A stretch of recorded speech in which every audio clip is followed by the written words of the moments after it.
Hello my dear class, today I am going to teach you about central bank. हम banking के part 2 पे पहुंच गए हैं, तो आज हम पढ़ेंगे सेंट्रल बैंक के बारे में।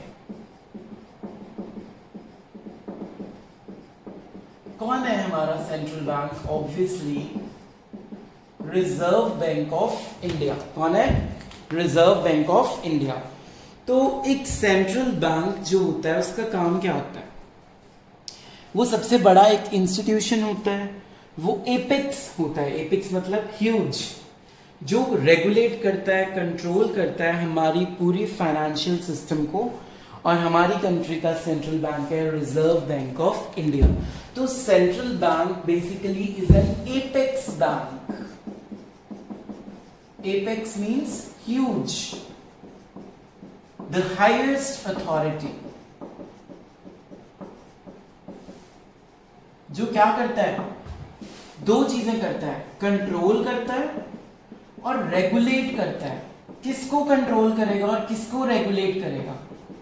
ऑब्वियसली हमारे सारे फाइनेंशियल सिस्टम को। फाइनेंशियल सिस्टम मींस हमारी मनी को, हमारे जितने भी कमर्शियल बैंक्स हैं उनको, हमारी गवर्नमेंट को, हमारी पॉलिसीज को, हमारे बजट्स को, सारा कुछ कौन अल्टीमेटली देखता है? Reserve Bank of India. तो it is an apex bank and regulates money supply and credit in the country. तो अब हम करेंगे फीचर्स ऑफ सेंट्रल बैंक। ये थी डेफिनेशन। अगर मैं बात करूं फीचर्स की, तो इसी डेफिनेशन में से फीचर्स आएंगे। It is an apex bank and regulates money supply. Regulates money supply in the country.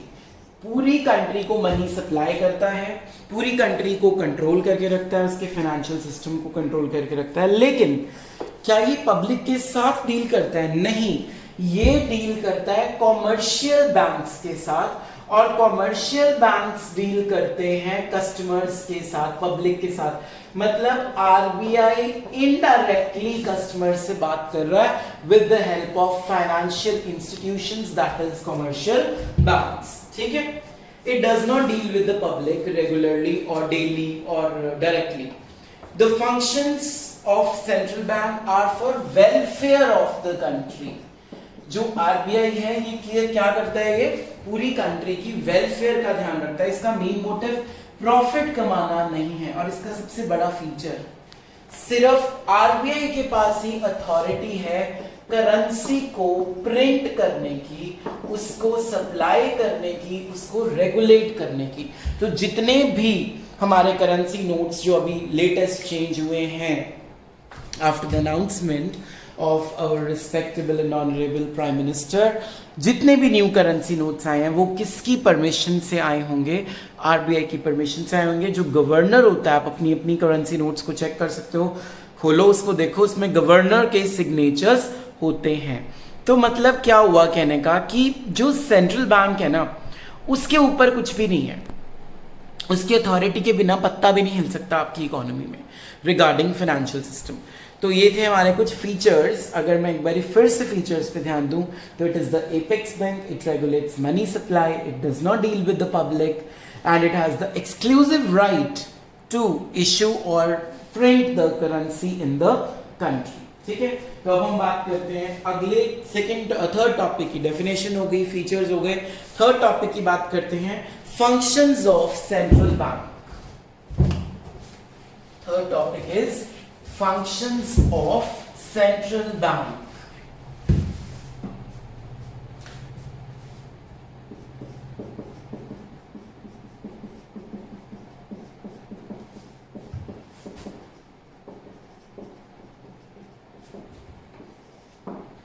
सबसे फर्स्ट फीचर, सबसे फर्स्ट फंक्शन, सबसे फर्स्ट इंपॉर्टेंस सेंट्रल बैंक की आप लोगों को पता है, that it has the authority to issue currency. तो करेंसी अथॉरिटी, और अगर मैं इसको एनसीईआरटी की हेडिंग बताऊं तो गलत होगा। It is in NCERT it is bank of issuing notes, bank of issuing notes. तो आप कोई भी हेडिंग कर सकते हो, दोनों लिख देना। Bank of issuing notes is the main heading. अब जैसे आपको मैंने अभी बताया कि जो बैंक है, सेंट्रल बैंक है, वो करेंसी को छापता है, प्रिंट करता है ना, तो उसके पास ही एक एक्सक्लूसिव और लीगल राइट है। सिर्फ आरबीआई के पास ही एक्सक्लूसिव राइट है, मतलब लीगल राइट है कि वो करेंसी को प्रिंट कर सकता है। फाइन। अब हम कहते हैं कि हमारी country is a developing country. हम चाहें तो जितने मर्जी नोट छाप के अमीर हो सकते हैं, है ना, पर नोट छापने से अमीरी नहीं आती, नोट छापने से इन्फ्लेशन आती है। तो आरबीआई अपनी मनी सप्लाई के ऊपर भी ध्यान रखता है कि मार्केट में ज्यादा मनी सप्लाई होने के कारण कौन सी प्रॉब्लम आ जाएगी, इन्फ्लेशन की प्रॉब्लम आ जाएगी। क्योंकि जब मनी मार्केट में पहुंचेगी, लोगों के पास मनी पहुंच जाएगी, तो जैसे हमारा प्रिंस है वो तो अमीर हो जाएगा और वो कहेगा कि मेरे को हर चीज खरीदनी है आज ही आज में, चल कुणाल चलें कुछ खरीद के आते हैं। तो ड्यूरिंग इन्फ्लेशन हर चीज महंगी हो जाएगी, क्योंकि हर बंदे के पास पैसा होगा तो वो कहेगा मैं ये भी ले लूं, मैं ये भी ले लूं, मैं ये भी ले लूं। उसकी डिमांड्स जो हैं वो मल्टीपल टाइम्स इंक्रीज हो जाएंगी, और डिमांड्स जब मल्टीपल टाइम इंक्रीज होंगी तो अल्टीमेटली आपकी जो मनी सप्लाई है उसको रोकना पड़ेगा। तो ये जो आरबीआई है सिर्फ नोट ही नहीं छापता है, वो हमारी कंट्री की प्रॉब्लम्स को भी सॉल्व करता है, that is inflation and vice versa इसका डिफ्लेशन। तो मतलब इन्फ्लेशन में मनी सप्लाई कम होनी चाहिए और डिफ्लेशन में मनी सप्लाई ज्यादा होनी चाहिए। This is one of the most important function of our central bank. It is a monetary liability of central bank to issue new currency. ये उसकी लायबिलिटी है कि उसको अपना जो है नए नोट छापने ही पड़ेंगे। अब जब गवर्नमेंट का खर्चा ज्यादा होता है, सपोज गवर्नमेंट का एक्सपेंडिचर ज्यादा है, गवर्नमेंट की इनकम कम है, उस टाइम आरबीआई क्या करेगा, उस लॉस को, इकोनॉमिक्स में लॉस को डेफिसिट बोलते हैं। क्या बोलते हैं? डेफिसिट बोलते हैं। तो उस लॉस को भी पूरा कैसे करेगा आरबीआई? ऑब्वियसली न्यू करेंसी को छाप के, क्योंकि उसी के पास एक्सक्लूसिव राइट है करेंसी को छापने का। तो गवर्नमेंट बजट में अगर कभी भी डेफिसिट्स आ जाएं तो उनको लोन्स की तौर पे या नई करेंसी छाप के उस लॉस को वो क्या कर देता है, न्यूट्रल कर देता है, मोनेटाइज कर देता है, ताकि जो उसकी डेट्स हैं, लायबिलिटीज हैं, वो थोड़ी सी कम हो सके। तो सेंट्रल बैंक जो है वो यूनिफॉर्मिटी रखता है नोट सर्कुलेशन में, ताकि पूरी कंट्री में नोट सर्कुलेटेड रहें। गवर्नमेंट की मनी सप्लाई को वो कंट्रोल करता है और लोगों का फेथ बढ़ाता है हमारी करेंसी सिस्टम में। तो ये था उसका पहला function, currency authority. Currency authority में हमने क्या पढ़ा बच्चों, कि वो बैंक जो है सेंट्रल बैंक वो इशू करता है करेंसी को। सिर्फ इशू ही नहीं करता, गवर्नमेंट की डेट्स को, गवर्नमेंट के डेफिसिट को कम करता है न्यू नोट छाप के। उसकी ये लायबिलिटी है कि नए नोट छापने ही छापने हैं उसको। जब गवर्नमेंट का खर्चा ज़्यादा हो जाता है इनकम से, तब वो उस डेफिसिट को ख़त्म करता है, और इन्फ्लेशन जैसी प्रॉब्लम्स और डिफ्लेशन जैसी प्रॉब्लम्स को भी सेंट्रल बैंक जो है वो ख़त्म करता है। सेकंड पे चलते हैं, सेकंड फंक्शन पे, that is banker to the government. Second function of central bank is banker to the government.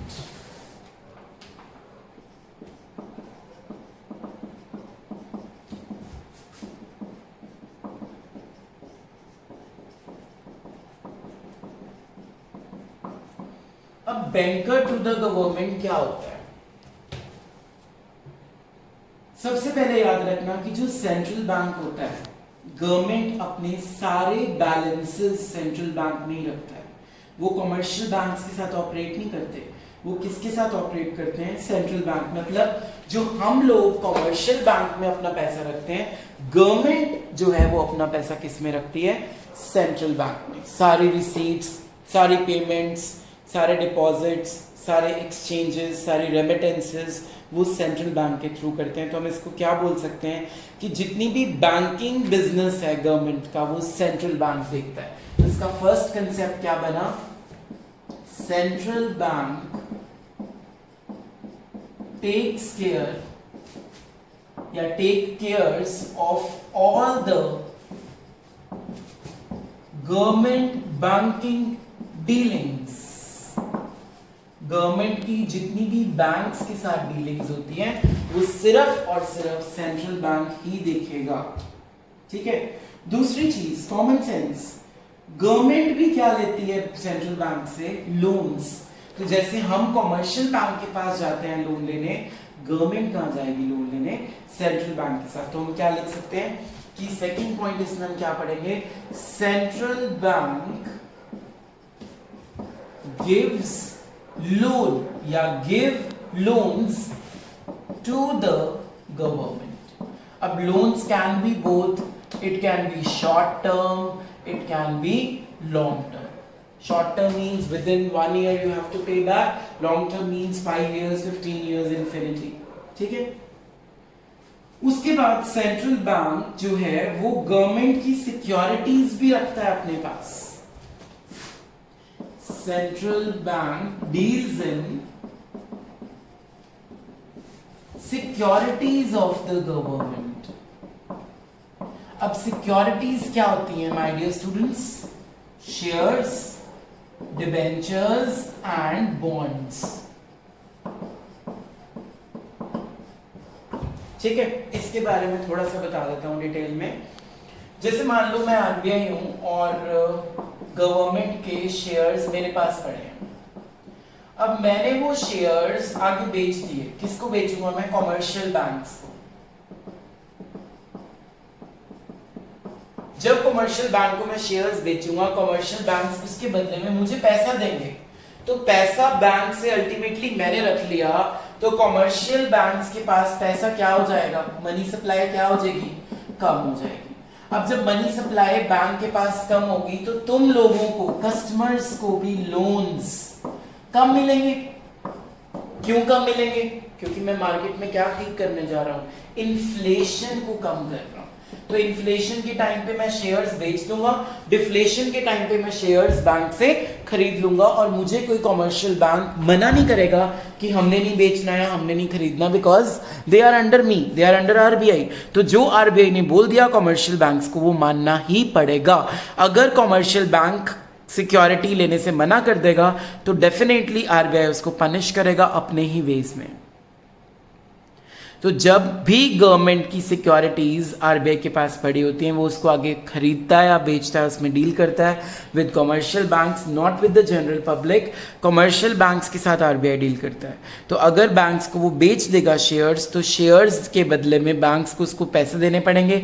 पैसे आरबीआई के पास पहुंच गए तो लोगों के लिए, लोन्स के लिए पैसे कम हो गए इकोनॉमी में, तो मनी सप्लाई को हमने कंट्रोल कर लिया, अपनी मुट्ठी में कर लिया आरबीआई ने मनी सप्लाई को। जो नोट्स उसने मार्केट में बांटे हुए थे वो वापस ले लिए बाय सेलिंग द शेयर्स।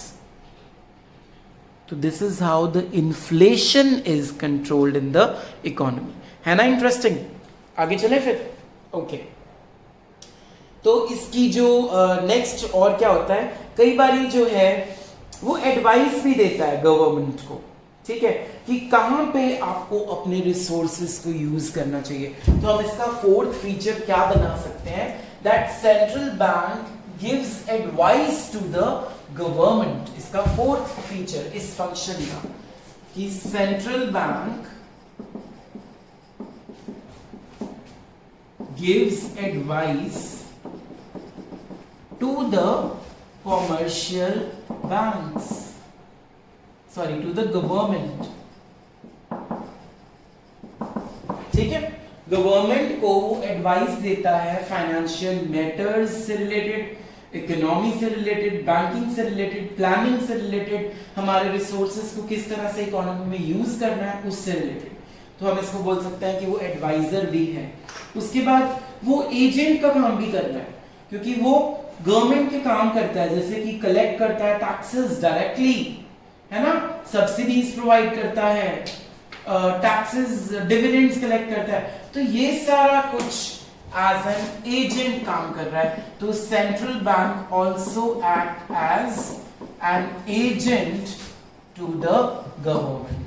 तो कितने सारे फीचर्स हो गए बैंकर टू द गवर्नमेंट।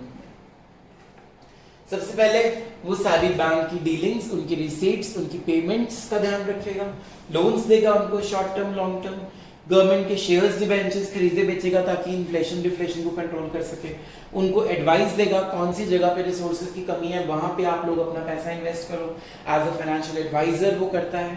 तो जैसे डीमोनेटाइजेशन ऑफ मनी जब आई थी तो ऑब्वियसली आरबीआई में जो काम करते हैं उनको ये बात पहले से ही पता थी कि ऐसा कुछ होने वाला है मित्रों।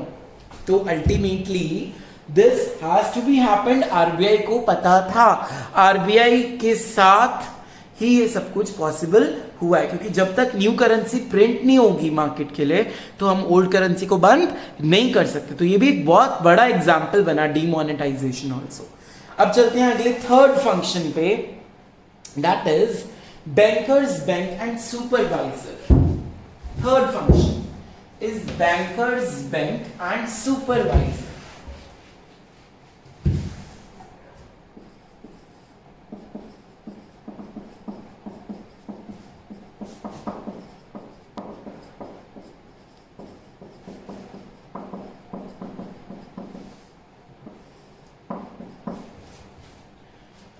अब जो बैंकर्स बैंक है और सुपरवाइजर है इसको हम दो कैटेगरीज में डिवाइड करते हैं। पहले तो बैंकर्स बैंक की बात करते हैं। Custodian of cash reserves, custodian of cash reserves, इसको हम डिटेल में पढ़ेंगे अगली क्लास में। अभी के लिए मैं सिर्फ एक छोटा सा चीज बताऊंगा इसमें। कस्टोडियन ऑफ कैश रिजर्व्स का मतलब क्या होता है, ठीक है। मान लो एक कॉमर्शियल बैंक है,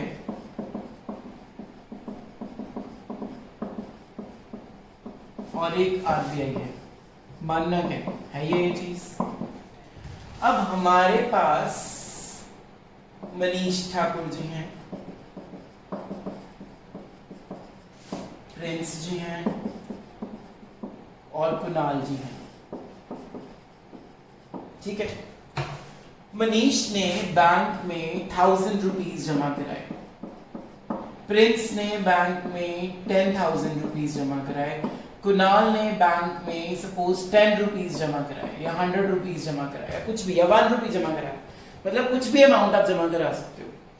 उसकी कुछ परसेंटेज कॉमर्शियल बैंक किसको पे करेगा, आरबीआई को पे करेगा। Let it be 10%। तो मनीष ने 1000 जमा कराए थे, 1000 का 10% मतलब आरबीआई को मनीष के पैसे में से कितना पैसा मिल गया, 100 रुपीज। प्रिंस ने 10,000 जमा कराया तो 10,000 का 10% कितना मिल गया, 1000 रुपीज। सिमिलरली कुणाल ने 100 रुपीज जमा कराए हैं तो 100 का 10% कितना पैसा मिल गया, 10 रुपीज। मतलब जो 1 रुपया भी जमा करा रहा है उसका भी 0.01 पैसा जो है वो आरबीआई को जाएगा। तो अब आप खुद सोचो कॉमर्शियल बैंक्स के पास कितने सारे पैसे होते हैं, उसकी कुछ परसेंटेज उसको आरबीआई के पास जमा करवानी ही करवानी है। It's a compulsion for every commercial bank to deposit the money to some amount of percentage to the central bank. तो हमें जमा करवाना पड़ेगा, there is no other option. तो वो as a liability central bank अपने पास होल्ड करता है कि कल को अगर कोई बैंक फेल हो जाए तो जो पैसा उसके पास इकट्ठा हुआ होगा, करोड़ों अरबों रुपया उसका बैंक का, वो उसको दे के अपने जो है जो उनके लोगों के पैसे हैं वो सेफ रहे ताकि उनको इतने लॉसेस फ्यूचर में ना हो सके। आगे चलते हैं। इसी के सेकंड फीचर पे, पहला तो हो गया custodian of cash reserves, second है clearing house function. Clearing house function second point. अब क्लियरिंग हाउस फंक्शन क्या होता है? Before I discuss this, let's take an example. Kunal ने प्रिंस से 10,000 रुपीज लेने हैं और प्रिंस ने कुणाल से 2,000 रुपीज लेने हैं। तो कुणाल क्या कहेगा कि पहले तो मुझे 10,000 दे फिर मैं तेरे को 2,000 दूंगा? नहीं, कुणाल डायरेक्टली क्या कहेगा, उसमें दिमाग है, वो कहेगा मुझे डायरेक्टली कितने पैसे दे दे, 8,000। ऐसे ही मान लो एक पंजाब नेशनल बैंक है और एक एसबीआई है और मैं उसका कस्टमर हूं पंजाब नेशनल बैंक का, ठीक है। मैंने किसी को चेक काट के दिया जिस बंदे का अकाउंट एसबीआई में है और मेरा चेक का अमाउंट है 15,000 रुपए। अब मान लो कोई और बंदा जिसका एसबीआई में अकाउंट है, उसने किसी को चेक काट के दिया 10,000 का जिसका अकाउंट पीएनबी में है तो दोनों कॉमर्शियल बैंक्स। पीएनबी ने 15,000 एसबीआई को देना है, एसबीआई ने 10,000 पीएनबी को देना है। तो आरबीआई बीच में जो बैठा है वो ये नहीं कहेगा कि पहले तू इसको 15,000 दे, पहले तू इसको 10,000 दे। नो, वो क्लियर कर देगा बैलेंस को, सिर्फ बैलेंस रह जाएगा। That is how much, 5,000 rupees. अगर एक बैंक ने दूसरे बैंक से 1 लाख लेना है और 90,000 उसको देना भी है तो सीधा आरबीआई टाइम बचाने के लिए जस्ट एक एंटर का बटन दबाएगा और अल्टीमेटली जो 10,000 रुपए हैं वो उसके बैंक में ट्रांसफर हो जाएंगे। तो हमें डबल साइडेड पेमेंट्स पे इतना ध्यान देने की जरूरत नहीं है। RBI is there to help all these things for the commercial banks. See the bankers bank, नाम क्या है हेडिंग का, बैंकर्स बैंक। तो उनके कैश रिजर्व्स अपने पास रखता है, उनके चेक्स को हम क्लियर करते हैं, ठीक है। अब बैंकर्स बैंक का एक टॉपिक और रह गया है, that is number 3, that is very very important for final exam, lender of last resort. Lender of last resort. जब हम बहुत ज्यादा थक जाते हैं, जब हमारे पास कोई नहीं होता, where we go finally, to a parents lap. अपनी पेरेंट्स की लैप में सिर रख के उनको अपनी प्रॉब्लम शेयर करते हो। ऐसे ही कॉमर्शियल बैंक्स जो फेल होने की तादाद पे पहुंच जाए तो उनका फादर या उनकी मदर कौन है, रिजर्व बैंक ऑफ इंडिया है।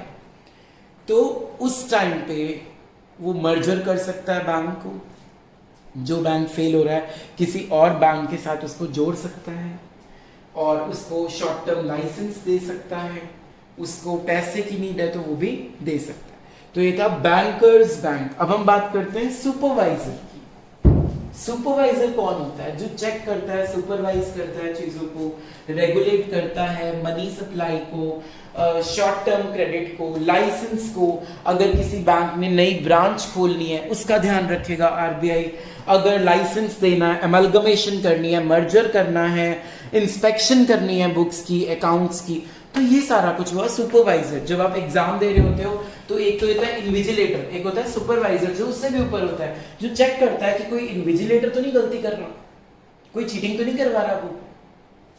तो सुपरवाइजर बेसिकली मींस जो पीरियोडिकली उसकी सारी रिपोर्ट्स चेक करेगा, उसके मर्जर्स मतलब एक बैंक को दूसरे बैंक के साथ जोड़ने के काम आएगा, उसके ऊपर सारा कंट्रोल रखना, क्या वो उसके रूल्स एंड रेगुलेशंस को पूरा कर रहा है या नहीं कर रहा, क्या वो ब्रांचेस को एक्सपैंड करने के लिए लाइसेंस प्रॉपर ले रहा है या नहीं ले रहा। मतलब ये छोटी छोटी चीजों को सुपरवाइज करता है कौन करेगा, रिजर्व बैंक ऑफ इंडिया करेगा।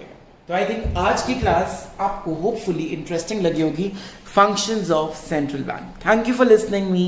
मिलेंगे अगली क्लास में इसी टॉपिक को कंटिन्यू करते हुए सेंट्रल बैंक के बारे में, जो मैं अगली क्लास में डिटेल में आपको बताने वाला हूँ ना, वो बहुत मजेदार चीजें हैं। Thank you for listening me.